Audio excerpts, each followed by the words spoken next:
কোরআনের মধ্যে বলে, ইকরা বিসমি রাব্বিকাল্লাযী খালাক। এই তো আয়াত। পড়ো তোমার প্রতিপালকের উদ্দেশ্যে, যিনি তোমাকে সৃষ্টি করেছেন, যিনি তোমাকে পৃথিবীর জমিনে পাঠিয়েছেন। এই পবিত্র কোরআন শরীফ নামাজের কথা এসেছে, হজের কথা এসেছে, যাকাতের কথা এসেছে, দান খায়রাতের কথা এসেছে, হারাম এবং হালালের কথা এসেছে। এক কথায় আমাদের প্রত্যেকটি বিষয়ের শিক্ষার জ্ঞান এই পবিত্র কোরআন শরীফের মধ্যে আল্লাহ পাক লিপিবদ্ধ করে দিয়েছে, যাতে মানুষ সহজ করে এই পবিত্র কোরআনকে বুঝতে পেরে তার উপরে যেন আমল করে। বাস্তব জীবনে যেন সেই ব্যক্তি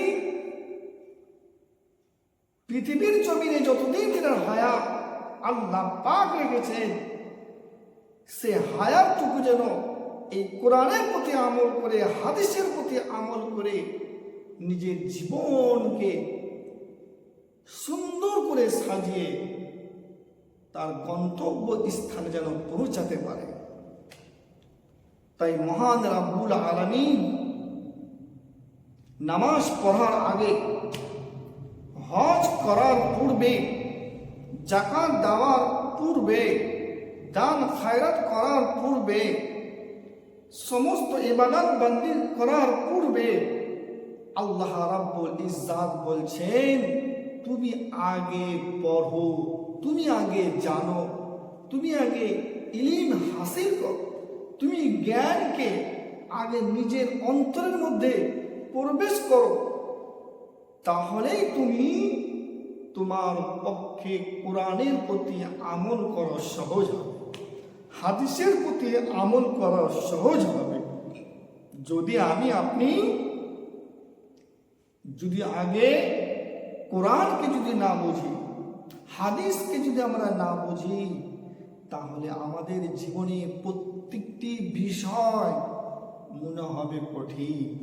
আর এই কঠিনের পথ চলতে গিয়ে আমরা দিনের পর দিন আমাদের জীবন থেকে আমাদের সময় কিন্তু অতিবাহিত হয়ে যাবে, আমরা কিছুই বুঝতে পারব না।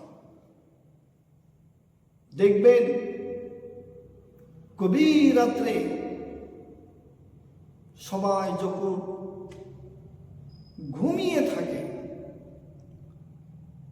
দেখবেন বাড়ির কোনো দেওয়ালে ঘড়ির কাঁটা, সেকেন্ডের কাঁটা খাস খাস করে একটা আওয়াজ শুনতে পাওয়া যায়। আপনি কখনো বুঝতে পারছেন? এই যে আওয়াজ যেটা হচ্ছে, আপনার জীবন থেকে, আপনার সময় থেকে কাইচের মতো আপনার সময়কে কাটছে, সময়কে আপনার কাটছে, কিন্তু তারপরও কিন্তু আমাদের ঘুম ভাঙে না। বিষয় হচ্ছে যে আপনি নামাজ পড়ছি, আপনি আল্লাহর ইবাদত বান্দেগি করছি, আর সেই ইবাদত বান্দেগি করতে গিয়ে যদি আমার ইবাদত যদি না হয়, সেই ইবাদত তো আমার বেকার। আমি ইবাদতে গুরুত্বই বুঝলাম না, ইবাদতের নিয়ম কানুন আমি জানলাম না। যদি আমি না জেনে কোনো কাজ করতে যাই, সে কাজে কোনো সাকসেসফুল নেই। আপনি যে কোনো কাজ উঠে নিন, মিস্ত্রি কাজ আপনি করছেন, পরিপূর্ণভাবে মিস্ত্রি কাজ যদি না আপনি জানেন, তাহলে আপনার কাজের ভুল হবে। আর কাজের ভুল যদি আপনার দেখা যায়, তাহলে আপনাকে কথা শুনতে হবে। যে কোনো কাজ, চাই কাঠ মিস্ত্রি হোক, চাই রাজমিস্ত্রি হোক, চাই ইলেকট্রিক মিস্ত্রি হোক, সে পুরো দক্ষতার সাথে যখন সেই বিষয়, সেই সাবজেক্ট যখন পরিপূর্ণভাবে জানবে, তখন তার সেই বিষয়ের কাজ কিন্তু তার জন্য সহজ এবং করতেও তিনাকে ভালো লাগবে। আর যদি না জানে, তাহলে সেই কাজ তার জন্য হচ্ছে কঠিন। বলুন, আল্লাহ রাব্বুল ইজ্জত কেন বললেন যে তোমরা আগে পড়ো? আগে পড়তে বলেছেন। আমি যখন কোনো বিষয়ে কিছু পড়ব, তাহলে আমি বুঝতে পারবো কি বিষয় আমি পড়ছি, কি বিষয় আমাকে জ্ঞানটা দিচ্ছে, কি আমাকে শিক্ষা দিচ্ছে, কি আমি শিক্ষা নিচ্ছি। যদি আমি না পড়ে, না বুঝে যদি আল্লাহর ইবাদত বান্দেগি করি, তাহলে আমাদের আল্লাহর ইবাদত শুধু মসজিদে যাওয়াই হবে, ইবাদত করাই হবে, কিন্তু ইবাদতের যে সওয়াব, যে নেকি, সেটা আপনি বঞ্চিত থাকবেন।